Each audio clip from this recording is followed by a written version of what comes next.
St. Peter's listening. This report may one day help qualify me for that pass through the pearly gates. This case almost rushed me up there.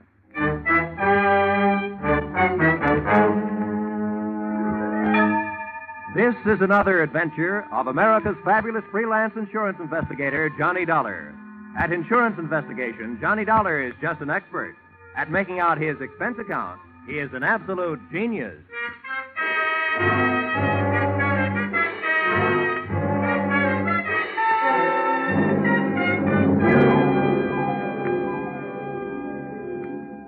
Expense account submitted by Special Investigator Johnny Dollar. To Special Investigator Johnny Dollar. This one's on the house. I wouldn't even bother itemizing it, except that the whole thing is probably tax deductible. The following is an accounting of my expenditures during my investigation of Bonnie Goodwin. Or, she was under 21, but that didn't mean she was involved with nothing but minor vices. Or, murder ain't minor. Expense account, item 1. $12.40. Scotch whiskey and cigars consumed at surprise party arranged for me by one Mr. King Hart at my apartment in Hartford, Connecticut at 1:25 in the morning.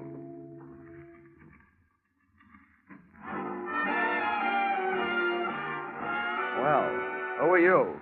And which one of us is in the wrong apartment? Neither one of us. I'm King Hart. I came down from New York to see you. I hope you don't mind my helping myself to a cigar while I was waiting. Well, no, not at all. I'd even join you in a drink of my scotch, only I don't think I could squeeze it out of the cork. Yes, I'll send you a case. Send me a copy of your pass key while you're at it. Maybe I can drop in on you sometime. This verges on the illegal. Let's not waste time trying to scare each other, huh? Let's talk business. What is your business? Well, that verges on the legal. That's why I need you. In your racket, you're well enough known to do me some good. In mine, I'm too well known to do it myself. Do what? Find a girl for me. Now, wait a minute. I'm in the insurance business. So's the girl. She's a beneficiary on my insurance policy. This is a very unusual case. I was a sucker. The way that policy is written, I need her signature to do what I want to do. Change the beneficiary? Yeah. I'm all set to marry an honest dame. She's lovely. Well, I'll tell you, Mr. Hart. I make it a habit to work for big insurance companies, not individuals. Sorry. How come? I can't look up your credit rating in Dun & Bradstreet. Look it up in this wallet. Go ahead. Don't be bashful. Mm-hmm. Yeah, well, you're solvent. Corners of these bills look like a tally on a baseball scoreboard. 1 run on the first, and then 3 goose eggs. Help yourself. Not so fast. Your money may be okay, but about your story. What about it? Look, there's any number of good licensed private detectives that you could have gone to. Philip Marlowe, Sam Spade, and Richard Diamond. And he would not only have solved your case, he would also sing you a song. Why did you come to me? I thought you had me straight. I don't like detectives.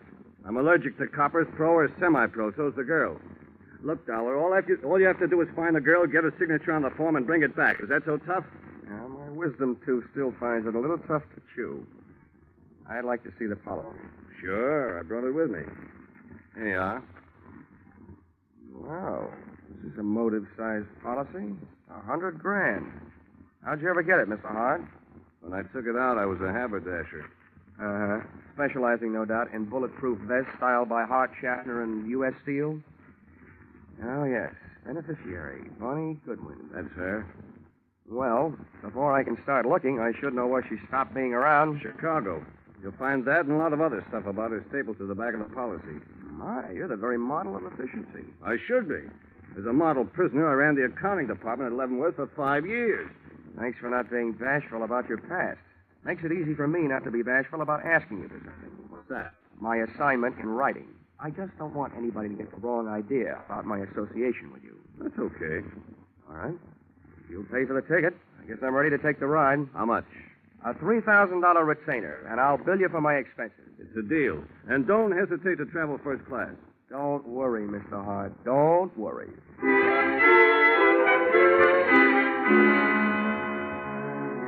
Expense account, item 2, $55.32. Plane fare, Hartford to Chicago. Expense account, item 3, $4. Cab fare from airport to downtown. It takes about half as long to get from the Chicago airport to downtown as it does from Hartford to Chicago airport. I checked into the Ambassador, where I intended to live, first class. And expense account item 4, $1.20. Cab fare to the Muriel Arms, a female hostelry where I didn't expect to live, but which was Bonnie Goodwin's last known address. Even at noon, it looked like a good place to start an investigation by either the police, the fire, or the sanitation department. You ain't got a thing on me. I stand my constitutional right. Yeah, what did they give you for an answer? 30 days.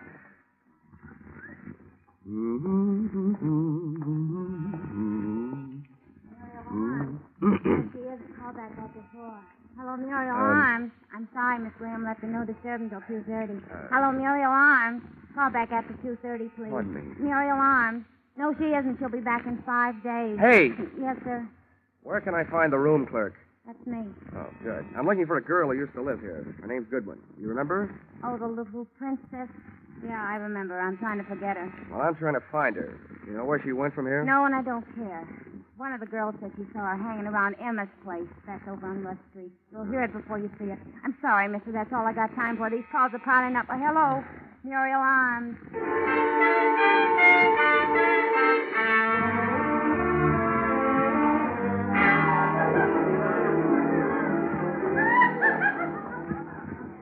Say, bartender, Let's see. where can I find Emma? I'm Emma, and no jokes. What do you want? I'm looking for a girl named Bonnie Goodwin. She ain't around. We told her she wasn't wanted around here. Well, that's your business. My business is to find her. Who are you? From the law? Well, from the law of averages, the insurance business. If you're selling insurance, you're going the right way. She needs some. Why don't you try the Flagler Apartments?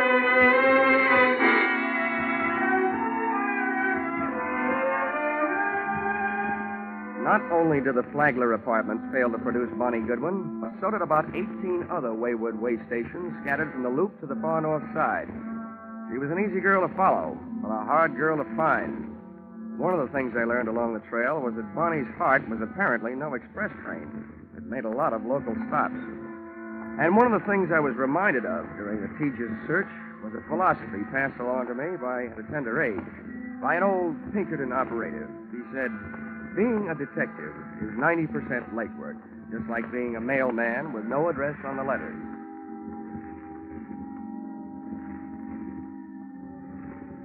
Expense account, item 5.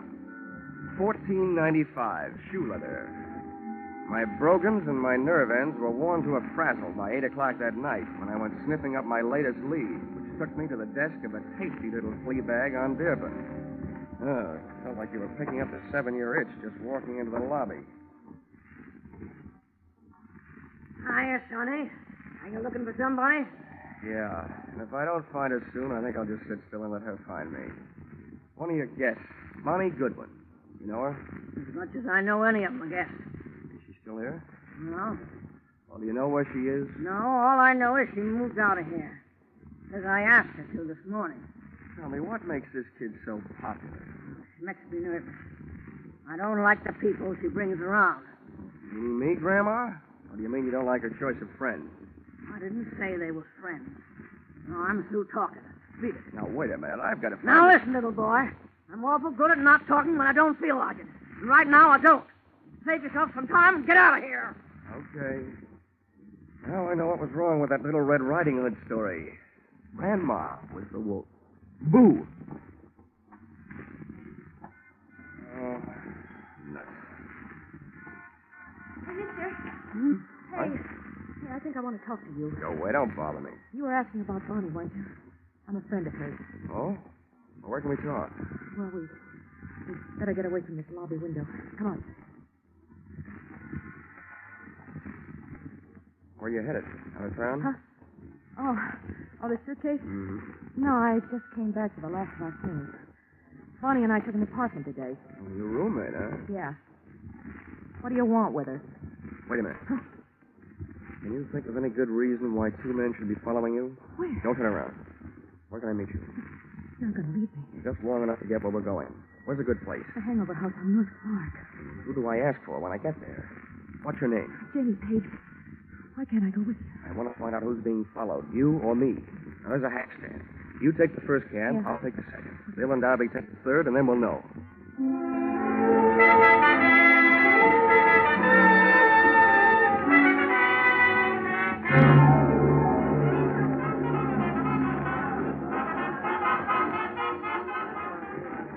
did you find out? Oh, nothing, Janie.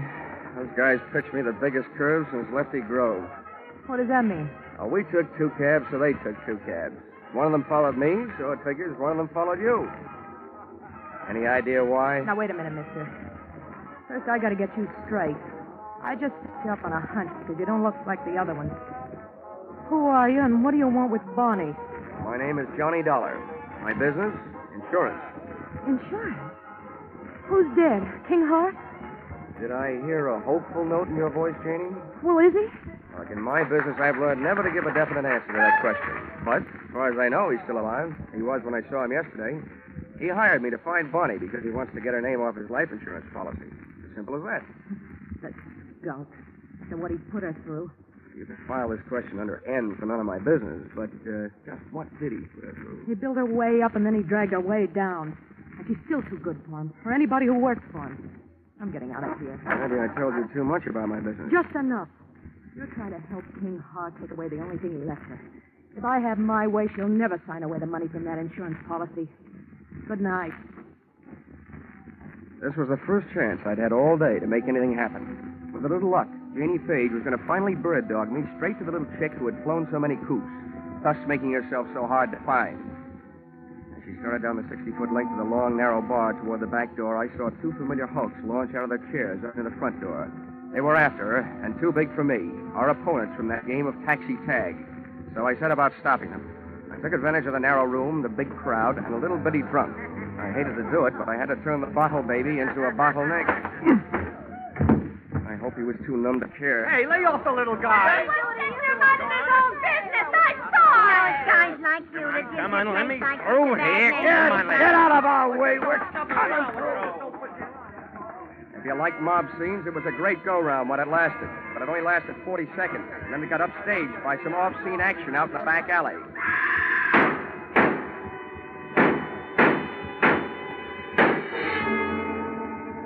The crowd went out to look. I didn't. Somehow I knew. My live lead had turned into a dead one. And the morning news flash over my hotel room radio read the funeral services over what little remained of my hopes. Guns roared on Chicago's north side again late last night when 6 slugs tore the life out of a 105-pound brunette in an alley shooting reminiscent of the early 30s. Listed at the city morgue as dead on arrival, the body was identified as that of 19-year-old Bonnie Goodwin, ex-girlfriend of the notorious hoodlum King Hart.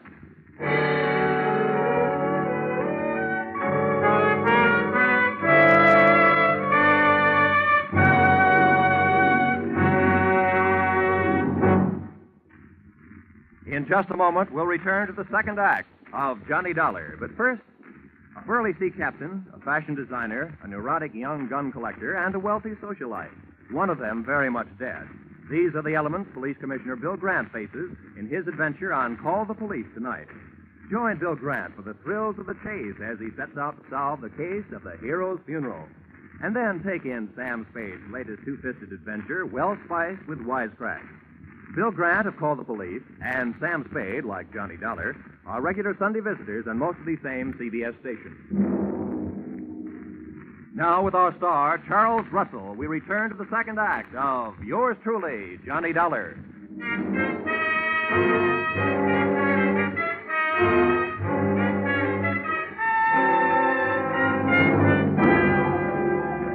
In an alley shooting reminiscent of the early 30s, listed as dead on arrival at the city morgue, the body was identified as that of 19-year-old Bonnie Goodwin, ex-girlfriend of the notorious hoodlum King Hart. And now for yesterday's baseball scores in the National... Expense account item 6, $22.50. Replacement of one hotel room radio, which I punched on the dial. After it had told me that the girl I'd been using as a bird dog the night before was really the bird. That I had spent an hour with Bonnie Goodwin, looking for Bonnie Goodwin. I agree that isn't the proper way to turn off a radio, but the fight up to that time had been one-sided. I had to throw one punch even if the fight was all over. But then the bell rang, calling me out of my corner for another round. The bell on my telephone. Hello. Hello, Dollar. Yeah? This is King Hart. I just got in town at the airport. Well, 9 a.m. News travels fast. You got private lines to the major morgues of the country? A friend of mine phoned me last night. Joe Emma. What the devil happened, Dollar? I'm not sure, Hart. It could be that you used me for a leadoff man on a relay team. You hire me to find that girl, then hire some gunmen to follow me. And when I find her, boom. Now, wait a minute, Dollar. From now on, it looks like you don't have to worry about who's going to collect on your insurance. Do you, by any chance, collect on hers? It's out of my line these days, and flying 800 miles just to be at the scene of the crime has never been one of my habits. I'm not so sure you just flew in, but I'm dead sure that I'm not on your payroll any longer. Dollar, listen to me. You listen. I didn't follow through last night because I didn't want to be picked up as a material witness. But first, I'm going out to prove a few things that'll keep me from being picked up, and then I'm going to make my report to the police. Aren't you jumping the gun, Dollar? You know more about guns than I do, but I learned a lot about Bonnie Goodwin while I was tracking her down yesterday. And one thing I learned, I like her kind better than I do yours. There wasn't anybody around to help her last night when she needed it. But I'll bet she had plenty of help making her first big mistake. Probably from you.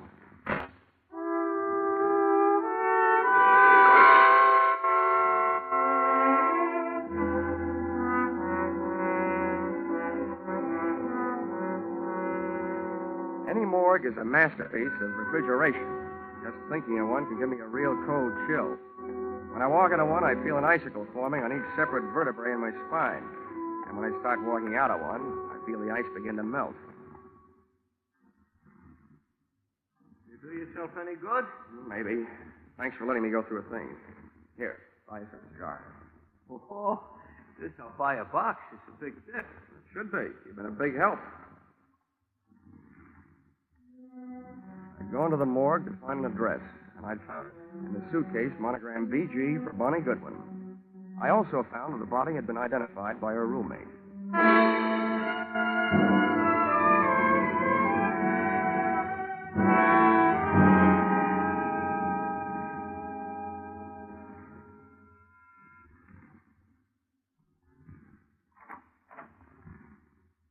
What do you want? I was a friend of Bonnie Goodwin's.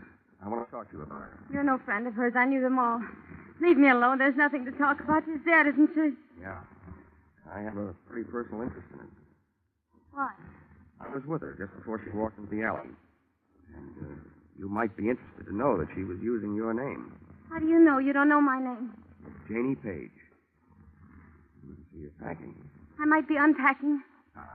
When you pack, you fold things on the bed. When you want, you put them on hangers as you take them out of the bag. Now, you know where you're going? You better close the door. Well? I don't have to be a quiz kid to figure out that you're leaving because you're scared. Probably running away from the same thing Bonnie didn't have a chance to run away from.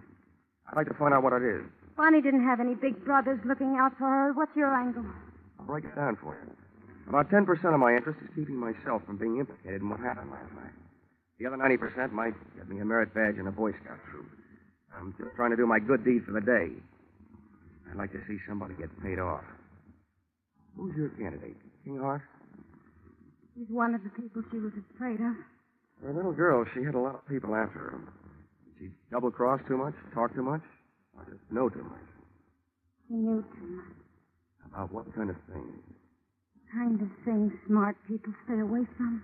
Wasn't she? Couldn't.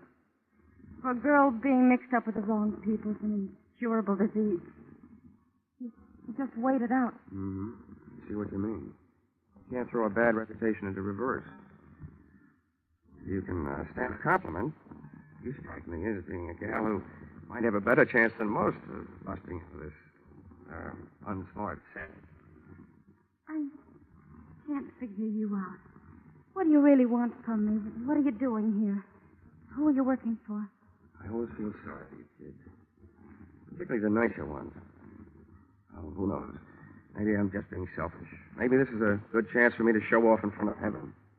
I'd like to revise those percentages I gave you. From now on, let's call it 10% me, 10% Boy Scout, and 80% you. Well, now that I've cut you in for most of the profits, I'll get some help. I haven't got much to give you, but I think it was King Hart. Why? Is that insurance policy? That'd be one good reason. And the others? She brushed him. He wanted to marry her, but she brushed him. He was crazy jealous. King Hart claims he was in New York at the time of the shooting. If he can prove it, he's clear. But assuming that he did have some gun work to do in Chicago, who would he hire to do it? A guy named Joe Emma, by any chance? Joe Emma. He'd be more interested in shooting King Hart.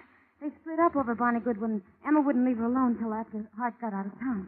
Is there enough reason for him to kill her? I don't know. I don't know how jealous he gets. There's only one other thing I'd like to know. What? How I'm going to help you. I want to do something more than just help you pack. Hey, how does this sound? You and Bonnie are about the same type, same build, same hair, close enough to confuse anybody in the dark alley. Hey, what have you got going? If I could get a little story published on the first page of the evening paper to the effect that the body in the morgue, originally identified as Bonnie Goodwin, is not Bonnie Goodwin, that it was identified in error and actually is you, Janie Page, I think we could sweat Bonnie's killer out into the open, trying to finish the job. Hey, what are you trying to do to me? I'll get killed. No, you won't, because you won't be waiting here for them. I will.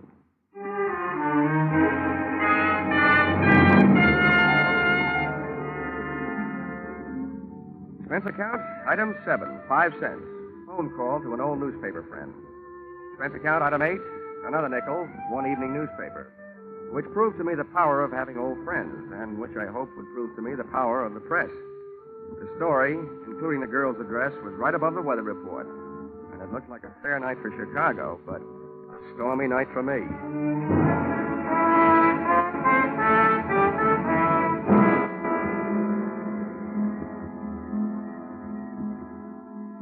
I learned early in my career that when you're waiting in an apartment for the arrival of killers, don't just wait. I opened a window onto the street, made myself a pot of coffee, some sandwiches, sat down in an easy chair facing a door near the telephone, and had a picnic. For dessert, I had a sweet, rich idea, which made me feel much better. When a little after 10, I heard a car pull up outside.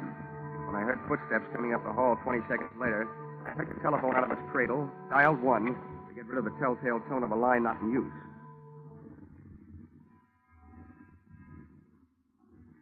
Come on in. It's unlocked.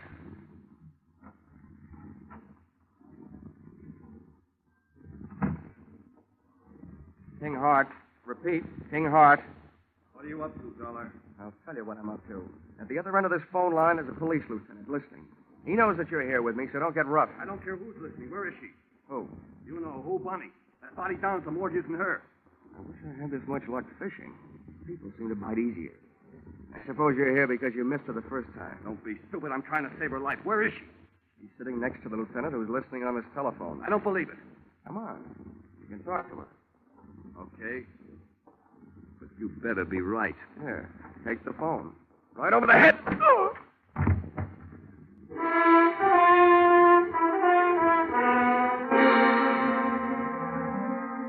Dragged Mr. King Hart into the living room closet, went back to the phone, and really called the police to tell them that I had their man.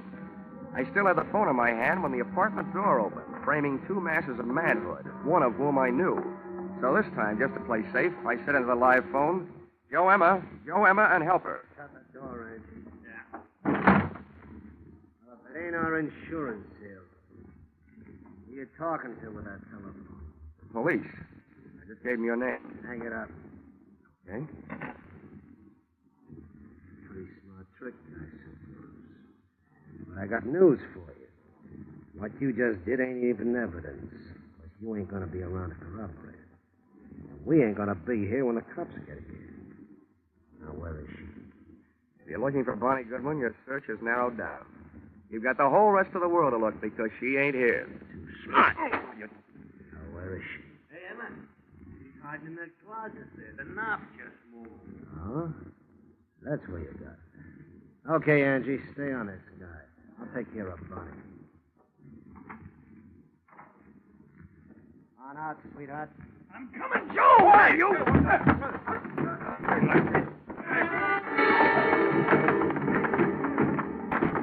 Joe Emma had expected the pleasure of kicking a girl around, but instead found himself being belted around by a man. Angie's right hand dove for his armpit and not to scratch himself. Just as he snapped another shot at King Hart, I snapped a flying tackle at him. Go! Down your fist again, Angie, and it's all for you. Down.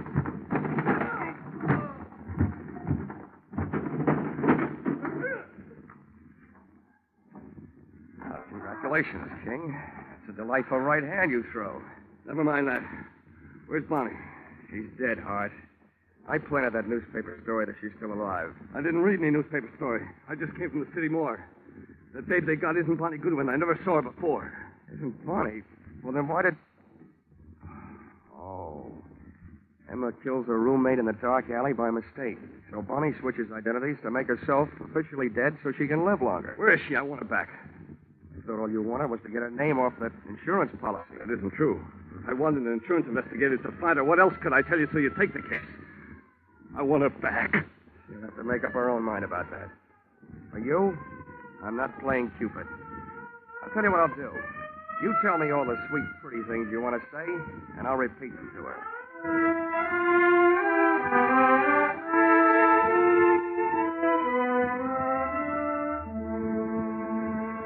Expense account, item 9. $28.40. Dinner, while repeating all the sweet, pretty things King Hart had wanted to say to Bonnie Goodwin.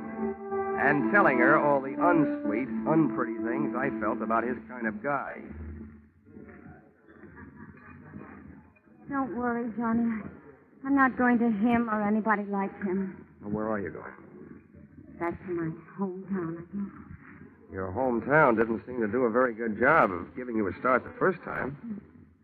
How far from Chicago is it?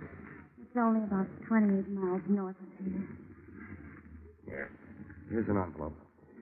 With what's in it, you'd better buy yourself a ticket. It'll take you about $3,000 worth west of here. Oh, Johnny, thank you.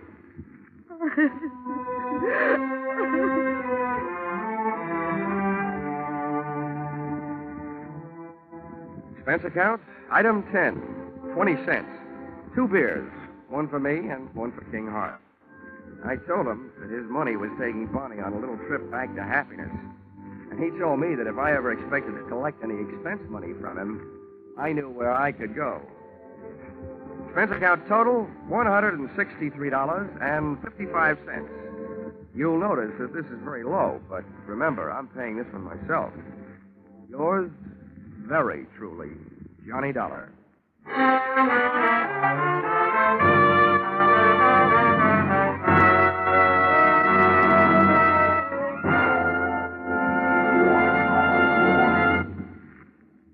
Yours truly, Johnny Dollar, directed today by Gordon P. Hughes, stars Charles Russell, with script by Paul Dudley and Gil Dowd. Featured in the cast were Georgia Ellis, Paul Dubov, Martha Wentworth, Lou Krugman, Gene Bates, and Larry Dobkin. The special music is written and conducted by Leith Stevens.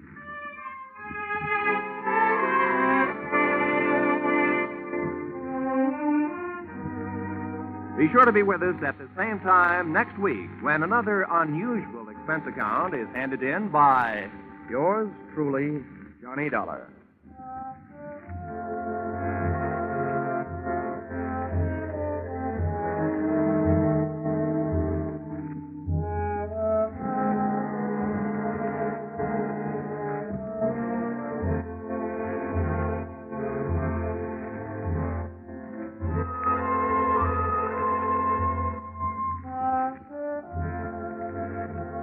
Cheek to cheek, I'm in the mood for love. Isn't it a lovely day? That's what you think. Nope, that isn't just a mixed-up sentence. That's just for the top hits you'll hear on your hit parade on parade tonight. Top hits from 1935. Without a word of warning, I'm on a seesaw. Yes, more hits dressed up in bright new 1949 arrangements and played and sung by the nation's top vocalists and musicians. Be sure to hear your hit parade on parade this evening in Jack Benny's time on all of these same CBS stations. This is Roy Rowan. Your hit parade on parade follows immediately.